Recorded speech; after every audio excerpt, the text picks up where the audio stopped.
जो भी बच्चे हैं तो उन बच्चों के लिए बताया कि सबको छात्र तेज तो चाहिए। कब? अगर राजाई करनी है तब। और वो छात्र तेज क्या हुआ? योग बल। किससे मिलता है? एक से मिलता है, योगेश्वर से मिलता है।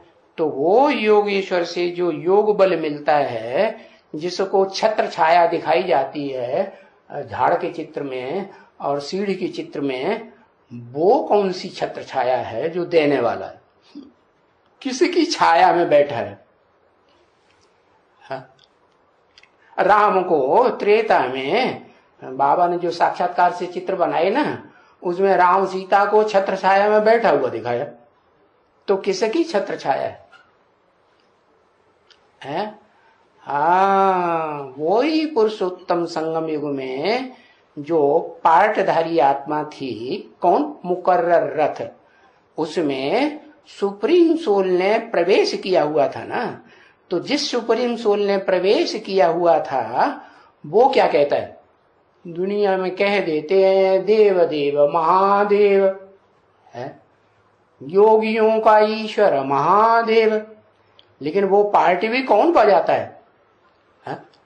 मैं इस शरीर के द्वारा बजाता हूं या वो आत्मा बजा रही है? कौन बजाता है?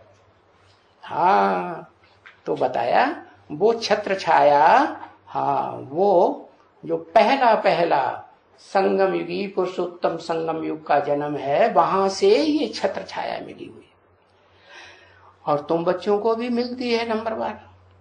क्या नंबरवार तो होते हैं ना? तो तुम बच्चों को जो नंबरवार मिलती है, वो टोटल कितने बच्चे? 4.5 लाख। राजाई करेंगे कि नहीं? अरे राजाई करेंगे कि नहीं? करेंगे। 4.5 लाख। अरे कभी कहते करेंगे, आधी करेंगे, आधी नहीं करेंगे। अच्छा 2.25 लाख करेंगे। 2.25 लाख राजाई करेंगे? राजा बनेंगे? 108 ही राजा बनेंगे। अच्छा, जो 16,108 हैं राजघराने के, वो राजा ही नहीं बनते? उनकी कंट्रोलिंग नहीं चलती? जैसे अभी वो जो कुर्सियों, ऊंची ऊंची कुर्सियों पर राजाई करने वाले बैठे हैं, एमपी एमएलए अपने अपने एरिया के, या मंत्री, या उन्हें कहें चीफ मिनिस्टर या प्राइम मिनिस्टर बैठे हुए हैं ना। तो जो भी बैठे हुए हैं, उनका कोई ड्राइवर हो तो वो कहीं जाए पब्लिक के बीच में, तो उसका शासन चलेगा कि नहीं? नहीं चलेगा। उनका भी शासन चलेगा। तो ऐसे नहीं कि सिर्फ ये 8 ही राजाएं बनते हैं या 108 ही राजाएं बनते हैं, उनकी राजाई चलती है। जो भी राजघराने के भांति हैं, उनकी कुछ न कुछ राजाई तो चलती है। कोई ऐसे हैं जो त्रेता के अंत में जाकर के थोड़े से समय के लिए कोट पतलून ले लेंगे, कुर्सी मिल जाएगी। और कोई पहले जन्म से लेकर आखिरी जन्म तक। तो क्या 16,000 ही को राजा ही मिलती है? कंट्रोलिंग पावर, वो योग बल की पावर 16,000 को ही मिलती है। जो बड़े बड़े साहूकार बनते हैं प्रजा वर्ग में, फर्स्ट क्लास साहूकार, सेकंड क्लास साहूकार, थर्ड क्लास, फोर्थ क्लास साहूकार भी होते हैं। फोर्थ क्लास प्रजा होती है कि नहीं? तो फोर्थ क्लास साहूकार हो गए। तो ऐसी जो आत्माएं हैं, तो वो बीज रूप आत्माएं, वो योग बल भरती नहीं, भरती है ना। माना अपने अपने घर परिवार के तो सब राजा होते हैं कि नहीं होते हैं? सब राजा। कौन? बीज माने बाप। अपना परिवार जो बाप होता है, बाप का, उसके राजा होते कि नहीं? तो उनकी अपनी अपनी जो 2.25 लाख हैं, उनकी सबकी अपनी अपनी सितारों की एक दुनिया है, परिवार है।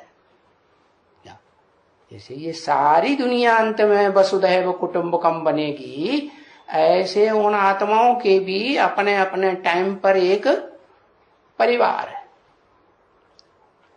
तो उनको राजाई मिलेगी कि नहीं मिलेगी? तो सिर्फ अपने परिवार के लिए मिलेगी। कौन सा है उनका परिवार और कितनों का है? और अरे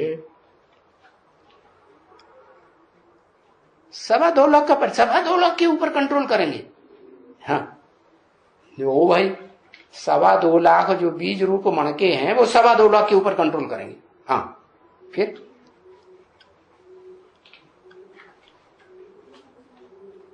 अपना हाँ, परिवार का कौन सा है परिवार उनका? उनके परिवार के भांति कौन कहेंगे? जो डायरेक्ट उनके परिवार के भांति बनते हैं वो बाप बनते हैं, बीज रूप बाप। दुनिया भर का कथा कहानियां लिख रहे है। 9L 9 लाख। अच्छा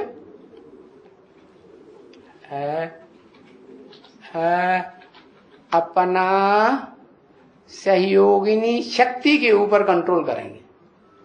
अच्छा हाँ वो तो करेंगे क्योंकि वो तो राजधानी है। राजधानी को कोई राजा कंट्रोल नहीं करेगा। चैतन्य राजधानी हुई ना, राजाओं की धारणा शक्ति है ना, है उसको धारण करने वाली जो शक्ति है, सत्य को धारण करने वाली है कि नहीं? तो उसको कोई नहीं कंट्रोल करेंगे तो पूरा परिवार है जो एक एक सितारे में दुनिया दिखाई गई है, उस दुनिया का परिवार कैसे कंट्रोल होगा? वो तो ठीक बात है, एक तो चाहिए ही सहयोगी। हाँ बताया जो बीज रूप आत्माएं हैं वो जड़ें हैं ना, तो ये जो चंद्रवंश से आने वाली क्या हो गई? जड़ें हो गई। क्या जड़ माने? हाँ फाउंडेशन जमाने वाली जड़ें, उनके ऊपर पूरा वृक्ष टिकता है। और उन जड़ों की भी फिर जड़ें हैं, छोटी छोटी मोटी जड़ में से और जड़ें निकलती हैं कि नहीं? हाँ ढेर सारी जड़ें निकलती हैं। तो ये जड़ों रूप जितने भी हैं सतयुग में नारायण होंगे ना, नारायण होंगे। और त्रेता में राम के राज्य में राम राज्य चलाने वाले वो ही नारायण बनते हैं। जिस नंबर का नारायण उसी नंबर का राम बनेगा कि नहीं? हाँ सतयुग में 9 पीढ़ियां हैं कि नहीं? 9 पीढ़ियां हैं। तो जो 9 पीढ़ियों के 9 नारायण हैं वो त्रेता में भी जाकर के नारायण वो राम नंबरवार गद्दी लेने वाले बनेंगे या नहीं बनेंगे? तो ये सब क्या हो गई? जड़ें हो गई। क्या हुई? जड़ें हुई या नहीं? तो बीजों को ताकत किसको देना है? बीजों को ताकत किसको देना है? डायरेक्ट जड़ों को देना। और जड़ों को किसको देना है? हाँ जड़ों को, जो मूल जड़ है उसको तने को ताकत देनी है। और जो मोटी मोटी जड़ें हैं झाड़ के चित्र में दिखाई ना, दाई ओर की बाई ओर की स्वधर्मी विधर्मी हैं, वो जड़ें जो हैं वो फिर अपनी अपनी डालियों को, दाई ओर की डालियों की जड़ें हैं तो दाई ओर की डालियों को ताकत देती है, बाई ओर की जड़ें हैं तो बाई ओर की डालियों को ताकत देती है कि नहीं? हाँ तो इस तरीके से वो योग बल के भंडारी बने हुए हैं। बने होंगे नहीं? हाँ अब ऐसे थोड़ी कि प्रधानमंत्री दिल्ली में बैठ करके सारे देश को कंट्रोल करेगा, करता है? नहीं, उसके नीचे क्रम होते हैं ना, एक के बाद एक, एक के बाद एक, एक से नीचे एक, एक से नीचे एक। ऐसे ही सत्य रूपी वृक्ष में ये हिसाब बना हुआ है। हाँ बाकी मूल रूप में देखा जाए बाप के रूप में, बीज के रूप में, बीज को बाप कहा जाता है ना, तो बीज रूप आत्माएं बाप के बच्चे रुद्राक्ष के मणके कहे जाते हैं। उन रुद्राक्ष के मणकों में फिर मुख बने हुए होते हैं, वो किस बात की यादगार है? अरे क्या ऊपर वाले शिव बाबा की यादगार? जो मुख बने हैं किस बात की यादगार? हाँ, मुख बने हैं प्रवेशता की यादगार। जिनमें जितनी आत्माओं ने प्रवेश किया उन बीज रूप आत्माओं में उनके उतने मुख दिखाएंगे। तो कौन सा रुद्राक्ष कावण का श्रेष्ठ कहें और कौन सा मध्यम कहें और कौन सा सबसे कमजोर कहें? हाँ,